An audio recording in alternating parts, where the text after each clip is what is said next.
প্রিয় শিক্ষার্থীরা, Raozan online school ও মধ্যমাধ্যমিক উচ্চ বিদ্যালয় অনলাইন স্কুলে তোমাদের স্বাগত।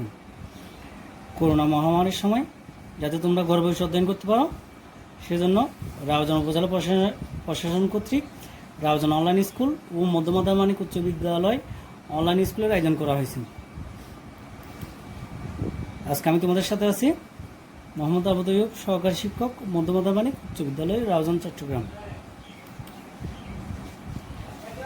আজকে আমি তোমাদের সাথে নবম দশম শ্রেণীর জীববিজ্ঞান নিয়ে আলোচনা করব।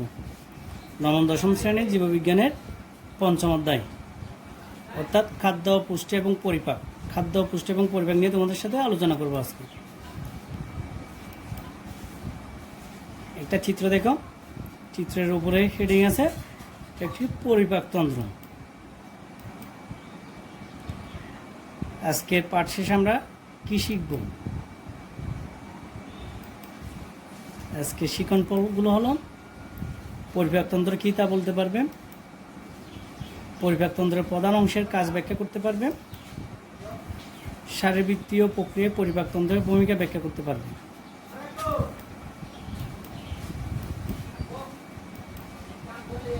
তারপর দেখো পরিপাক নালীর একটা চিত্র দেখছ, মুখছিদ্রের একটা চিত্র, মুখগহ্বরের একটা চিত্র। এখানে দেখো স্টার্টিং করতেছে,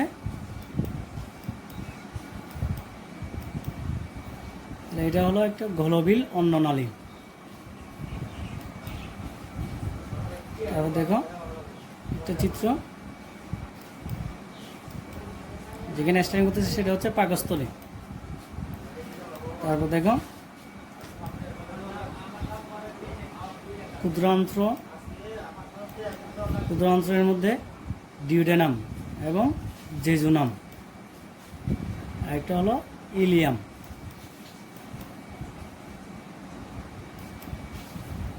একটা চিত্র দেখো কোলন,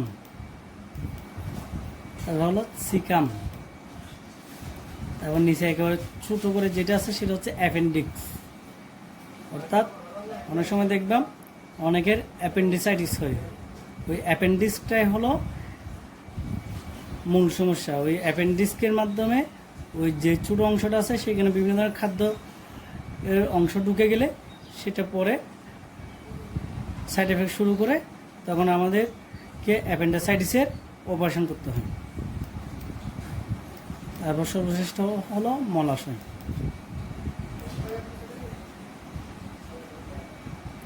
এটা হলো বৃহদাংশ, অর্থাৎ মলাশয় থেকে ওই সিকাম থেকে শুরু করে এদিকে মলাশয়, এই অংশটা হলো বৃহদাংশ।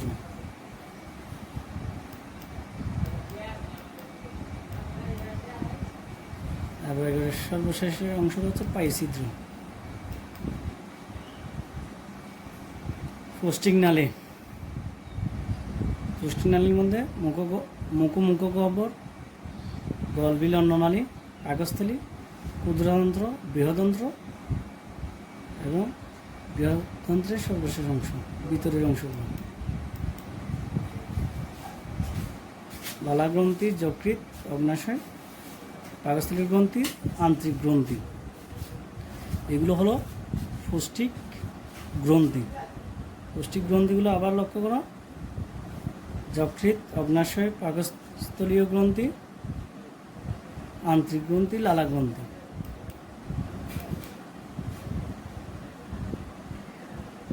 এবার চিত্রটা লক্ষ্য করো। এবার আমরা একটা ভিডিও লক্ষ্য করব।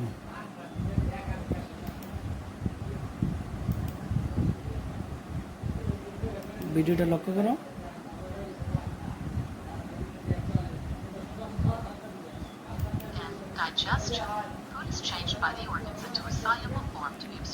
ভালো করে মনোযোগ দিয়ে শুনো, এটা খাদ্য মুখের ভিতরে ঢুকতেছে,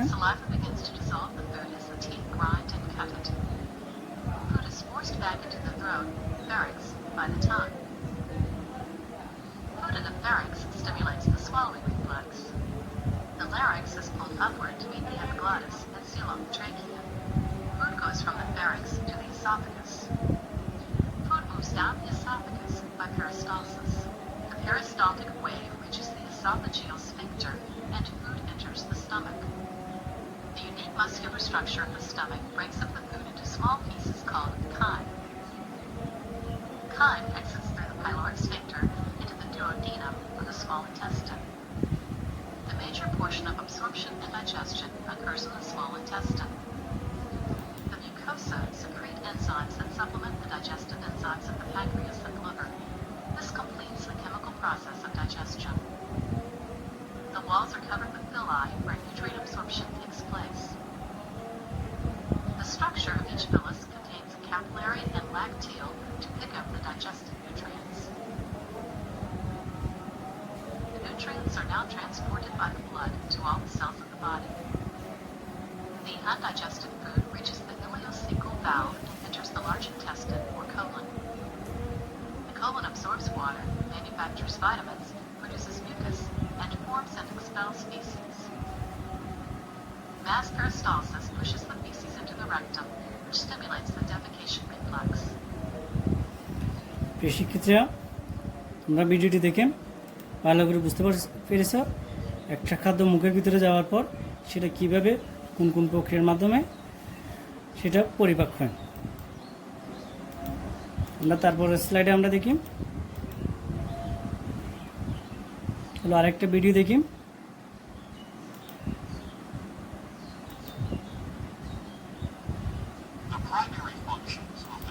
আবার একটা ভিডিও প্রায় একই রকম ভিডিও, তারপর তোমাদের বোঝার জন্য আমি এই ভিডিওটাও সংযুক্ত করেছি যাতে তোমরা ভালো করে ভিডিওটা দেখে দুটা ভিডিও কম্পেয়ার করে বুঝতে পারো। প্রায় একই রকম ভিডিও হলেও তোমাদের বোঝার সুবিধা হবে। এখানে দেখো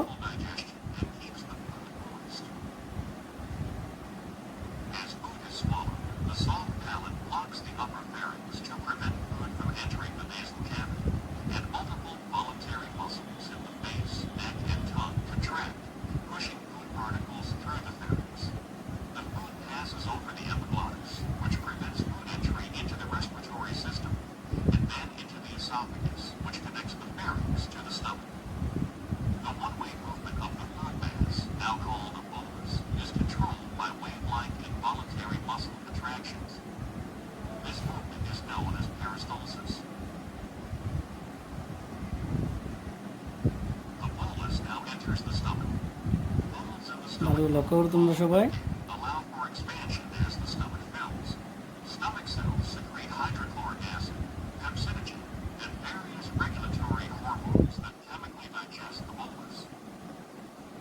Muscular contractions in the stomach churn its contents to further break down the bolus and mix it with stomach secretions to form a thick liquid called chyme. Chyme exits the stomach through the pyloric sphincter and enters the small intestine, the major site of nutrient absorption. The small intestine consists of three parts: the duodenum, jejunum, and ileum. ডিউডেনামে আমাদের খাদ্যটা এসে পৌঁছলো liver এবং liver হচ্ছে pancreas থেকে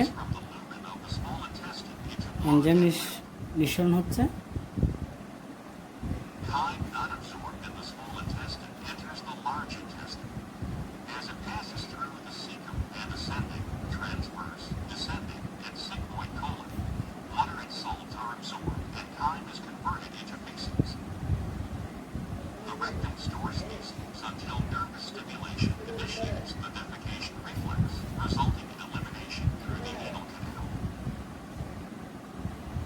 প্রিয় শিক্ষার্থীরা, তোমরা video দুটো লক্ষ্য করেছ। এবার আমরা পরবর্তী ধাপে যাচ্ছি। এটার দলীয় কাজ হলো ক্ষুদ্রতন্ত্র কয় ভাগে বিভক্ত এবং কি কি। খ দলের কাজ হলো বৃহদন্ত্র কয় ভাগে বিভক্ত এবং কি কি। তারপর এখান থেকে কয়েকটা প্রশ্ন, পাকস্থলী আকৃতি কেমন, উত্তর হলো থালার মতন। 2 নম্বর হলো বৃহদন্ত্রের শেষ প্রান্তের নাম কি। বৃহদন্ত্রের শেষ প্রান্তের নাম হলো মলাশয়। তো বাড়ির কাজটা দেখো, পরিবাহতন্ত্রের ছবি এঁকে 5টি অংশের নাম লিখবা। এখানে পরিবাহতন্ত্রের মধ্যে অনেকগুলো অংশ আছে, তোমরা চাইলে বেশি অংশের নামও লিখতে পারো, আর তোমরা সর্বনিম্ন অর্থাৎ 5টির নাম হলেও লিখতে হবে। তোমরা বাসায় বসে এগুলো অনুসরণ করবে। আজকের মতো বিদায়। প্রিয় শিক্ষার্থীরা, তোমরা সবাই ঘরে বসে ভালো করে লেখাপড়া করবে, এবং আমরা যেগুলো অনলাইন ক্লাস দিচ্ছি ফেসবুকের মাধ্যমে, তোমরা সেগুলো বাসায় বসে ভালো করে দেখবে, দেখে বোঝার চেষ্টা করবে। যদি তোমরা না বুঝো তাহলে আমাদেরকে জানাবে কমেন্টের মাধ্যমে, যাতে আমরা তোমাদের সেই দুর্বলতাগুলো কাটিয়ে তুলতে